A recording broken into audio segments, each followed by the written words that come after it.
They will even step off the elevator just as a courtesy. Mask wearing has become increasingly controversial. And sure, when I started wearing a mask daily back in January, it was an adjustment for me. But what you see here now since is this social acceptance. To compare that with the apparent political resistance and defiance to wearing masks in some parts of the U.S., I thought I'd show you around to see the striking difference in cultural attitudes. A weekday morning rush hour. Walk with us through the streets of Beijing. Look to my right, my left, behind me, and even headed right toward me. You notice just about every commuter wearing a face mask. In China, from passengers boarding trains and planes to those with shorter commutes, riding scooters, or hopping on the metro rail, masks are on. And unlike in parts of the U.S., it is not political here. I think people really take it as a social responsibility to wear a mask.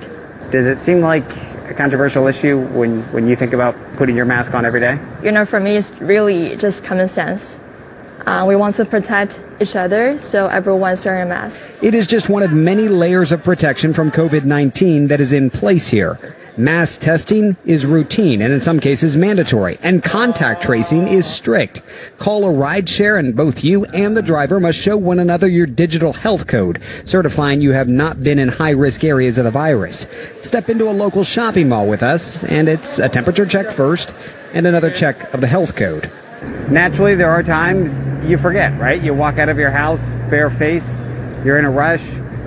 If the strange looks don't remind you, then a police officer or a security guard will sometimes gesture to you and shout. And you realize they are telling you, put on a mask.